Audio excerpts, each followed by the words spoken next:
Saudara yang kekasih dalam nama Yesus, topik firman Tuhan pada pagi hari yang indah ini yaitu tidak ada yang mustahil bagi orang yang percaya. Memang ada firman Tuhan mengatakan tidak ada yang mustahil bagi Tuhan. Tetapi nanti kita membaca dalam buku Markus pasal 9 ayat 23 yang mengatakan tidak ada yang mustahil bagi orang yang percaya. Biarlah semua kita nanti saudaraku setelah selesai firman Tuhan ini berani juga berkata tidak ada yang mustahil bagi saya yang percaya. Karena kuasa Tuhan akan bekerja bagi setiap anak Tuhan yang percaya. Karena kuasa Tuhan akan menjawab setiap anak-anak Tuhan yang memiliki iman. Jadi firman Tuhan ini akan membawa kita kepada kemenangan. Firman Tuhan ini akan membawa kita kepada kesanggupan untuk mengatasi problema-problema kita. Sehingga kita hidup berkemenangan. Menang atas kelemahan-kelemahan kita. Menang atas penyakit-penyakit kita. Menang atas kemiskinan kita. Menang atas kegagalan-kegagalan kita. Sebab semua itu bukan daripada Tuhan. Kegagalan bukan daripada Tuhan. Kemiskinan bukan daripada Tuhan. Kekurangan bukan daripada Tuhan. Janganlah disalahkan Tuhan karena kekurangan kita. Tetapi lebih baik kita kenal siapa Tuhan Yesus itu dan apa maksudnya dalam hidup kita. Dan biarlah kita mulai beriman kepada apa yang dijadikan Tuhan kepada kita.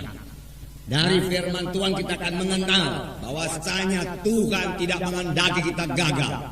Tuhan tidak menghendaki kita miskin, saudaraku. Tuhan tidak menghendaki kita kalah. Dari mulanya Tuhan memilih satu umat bagi dirinya sendiri. Dan umat yang dipilih Tuhan itu saudaraku sangat diberkati Tuhan. Dan saudaraku sepanjang umat yang dipilih Tuhan itu bersandar kepada Tuhan, dia tidak bisa dikalahkan oleh bangsa-bangsa lain. Karena Tuhan beserta dengan mereka dan Tuhan sendiri yang memberikan kemenangan kepada mereka itu saudaraku. Saudaraku yang kasih dalam nama Yesus, puji Tuhan saudaraku.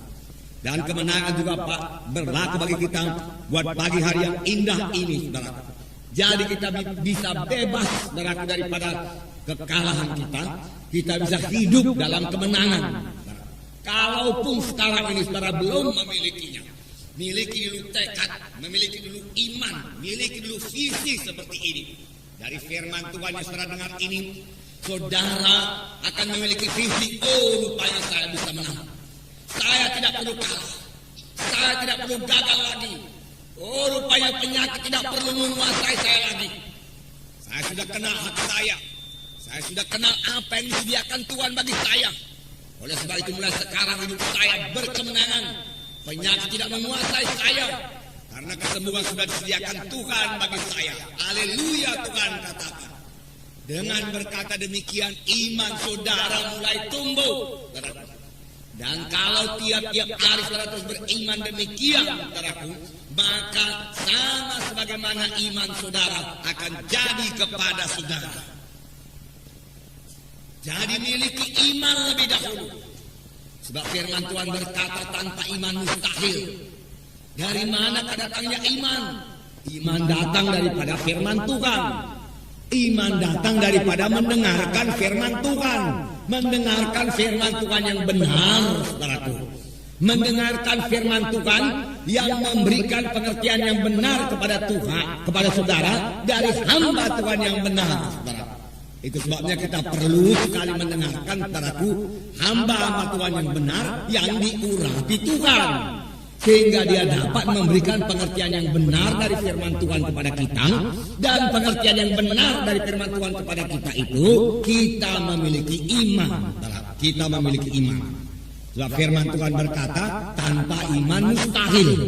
Semua orang yang menghampiri Allah, semua orang yang berharap sesuatu daripada Tuhan, semua orang saudaraku yang mau supaya doanya dijawab Tuhan, harus memiliki iman lebih dahulu, saudaraku. Dan firman Tuhan juga berkata, sama sebagaimana imanmu jadi padamu. Apa yang kita percaya itu jadi kepada kita. Iman artinya kita percaya bahwasanya apa yang dijanjikan Tuhan itu genap kepada kita. Sudah genap kepada kita. Adalah milik kita. Mengapa? Saudaraku, apakah dasarnya? Saudaraku, bukan perasaan kita, bukan penglihatan kita. Dasarnya semata-mata hanyalah firman Tuhan, hanyalah janji Tuhan. Tuhan sudah menjanjikannya dan kita tahu janji itu bagi kita, saudaraku. Lalu kita berkata, terima kasih Tuhan. Janji itu bagi saya, Tuhan. Saya terima sekarang, Tuhan. Oleh sebab itu sekarang saya sudah sembuh, Tuhan. Oleh sebab itu sekarang saya sudah keberkatan, Tuhan. Karena firman-Mu sudah mengatakannya demikian.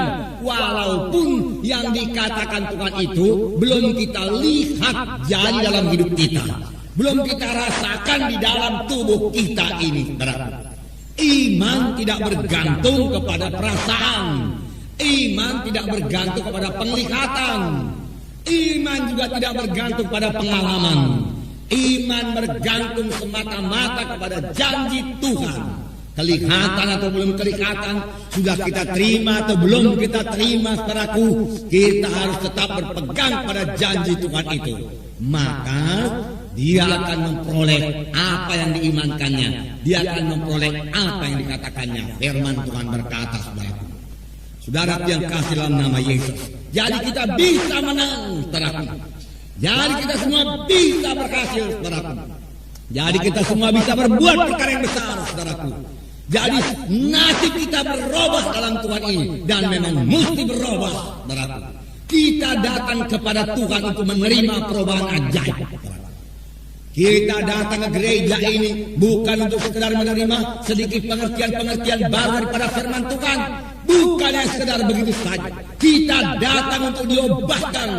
Kejadian lama lalu, kejadian baru timbul dalam kita. Jadi dalam kita, saudaraku, hidup baru dalam Tuhan yang lain daripada hidup yang lama, saudaraku.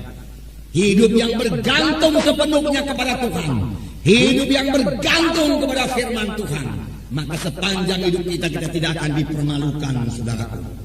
Saudara yang kasih dalam nama Yesus, memang semua jawabannya yang terdapat dalam firman Tuhan. Firman Tuhan tetap berkuasa, saudaraku. Firman Tuhan berkuasa mengubahkan hidup kita, saudaraku. Firman Tuhan yang kita terima, firman Tuhan yang kita dengar tidak pernah kembali dengan kosong, saudaraku. Saudara yang kekasih dalam nama Yesus, karena firman Tuhan itu berkuasa. Dalam Ibrani pasal 11 ayat 3 dikatakan bahwa alam semesta ini dijadikan oleh firman Tuhan. Demikianlah berkuasanya firman Tuhan itu. Saya membacakan Ibrani pasal 11 ayat 3. Karena iman kita mengerti bahwa alam semesta telah dijadikan oleh firman Allah, sehingga apa yang kita lihat telah terjadi dari apa yang tidak dapat kita lihat. Dengan iman kita mengerti bahwa alam semesta ini, dunia ini telah dijadikan oleh firman Allah, sehingga apa yang kita lihat telah terjadi dari apa yang tidak dapat kita lihat. Apa yang kita lihat, apa yang kita lihat sekarang ini telah dijadikan Tuhan dari apa yang tidak ada. Bagaimanakah Tuhan menjadikannya?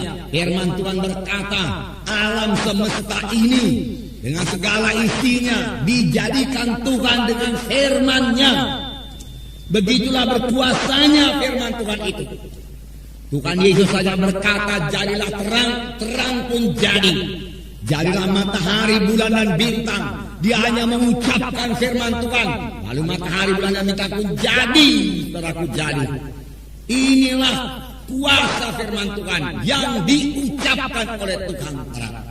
Dan kuasa firman Tuhan yang kita ucapkan juga, saudaraku, tetap berkuasa, saudaraku.